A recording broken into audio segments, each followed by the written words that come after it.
રાજ્યમાં મહિલાઓની સુરક્ષાનો એક મોટો મુદ્દો બન્યો છે। આને જ લઈને આમ આદમી પાર્ટીના મહિલા પ્રદેશ પ્રમુખ રેશમાબેન પટેલ બગડ્યા છે। તેમણે કહ્યું છે કે ભાષણો માટે ગૃહમંત્રી હર્ષ સંઘવી વન નંબર ગણાય છે, પરંતુ તેઓ લોકોની સુરક્ષા, મહિલાઓની સુરક્ષા જાળવવામાં ઝીરો થયા છે। આ પ્રકારનું તેમને જે નિવેદન સામે આવ્યું છે તેના કારણે રાજકારણ ગરમાવાની શરૂઆત થઈ છે। પહેલા તો આ મામલે શું કહી રહ્યા છે રેશમાબેન પટેલ, વિગતે વાત કરીએ।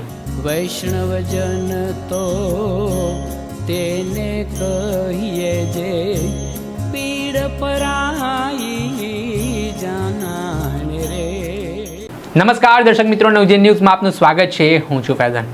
આમ તો ગુજરાતના ગૃહ રાજ્યમંત્રી સુરક્ષા, કાયદા વ્યવસ્થા મામલે અવારનવાર નિવેદન આપતા હોય છે અને તેમના નિવેદનો ચર્ચાનું કેન્દ્ર પણ બનતું હોય છે, પરંતુ મહિલાઓની સુરક્ષા બાબતે વિપક્ષ દ્વારા અવારનવાર સરકારને સવાલ કરવામાં આવે છે, સાણસામાં લેવામાં આવે છે। અને આગામી દિવસોમાં નવરાત્રિનો પર્વ પણ આવવાનો છે, તે પહેલાં મહિલાઓ અને દીકરીઓની સુરક્ષાને લઈને કઈ રીતની તૈયારી સરકાર દ્વારા કરવામાં આવી છે તે બાબતે પણ હાલ ચર્ચા ચાલી રહી છે। કેમ કે ભૂતકાળમાં ગત વર્ષે કહીએ તો જે રીતે દુષ્કર્મના કેસો ચિંતાજનક રીતે સામે આવ્યા તેને આખા ગુજરાતનું ધ્યાન ખેંચ્યું હતું, ત્યારે આ બાબતના સંદર્ભમાં આમ આદમી પાર્ટીના મહિલા પ્રદેશ પ્રમુખ રેશમાબેન પટેલ મેદાને આવ્યા છે।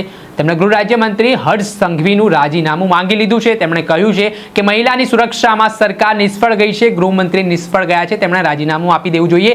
સાથે તેમણે એવું કહ્યું કે ભાષણો આપવામાં ગૃહમંત્રી વન નંબર છે, પરંતુ લોકોની સુરક્ષા જાળવવામાં, મહિલાઓની સુરક્ષા જાળવવામાં તેઓ ઝીરો સાબિત થયા છે। પહેલા તો મામલે શું કહી રહ્યા છે રેશમા પટેલ, તેમને સાંભળો। જય હિન્દ। હું રેશમા પટેલ, ગુજરાત પ્રદેશ મહિલા અધ્યક્ષ આમ આદમી પાર્ટી। આજે હર્ષભાઈ સંઘવી જે ગૃહમંત્રી છે ગુજરાતના, એના વિસ્તારમાં 221 કેસ બળાત્કારના અને 92 કેસ છેડતીના નોંધાય છે। ગુજરાતમાં અનેક બળાત્કાર અને છેડતીના કેસો નોંધાય છે। ક્યાં છે મહિલા સુરક્ષા? સવાલ પૂછું છું હર્ષભાઈ સંઘવીને। જે હર્ષભાઈ સંઘવી ભાજપ સરકારની નિષ્ફળતાને દબાવવા માટે, ભાજપ સરકારની નિષ્ફળતાને ઢાંકવા માટે મોટા મોટા અને સારા સારા ભાષણો કરવામાં નંબર 1 ગૃહમંત્રી, આજે ગુજરાતની સુરક્ષા માટે નંબર 1 ક્યારે બનશે? મહિલાઓ, દીકરીઓની સુરક્ષા માટે નંબર 1 ક્યારે બનશે આ ગૃહ ખાતું? એ સવાલ હું પૂછી રહી છું। મને દુઃખ એ વાતનું છે કે કાયદાઓ ઘડાઈ જાય છે, પણ કાયદાઓનું પાલન કરવામાં ગૃહ મંત્રાલય સદંતર નિષ્ફળ છે।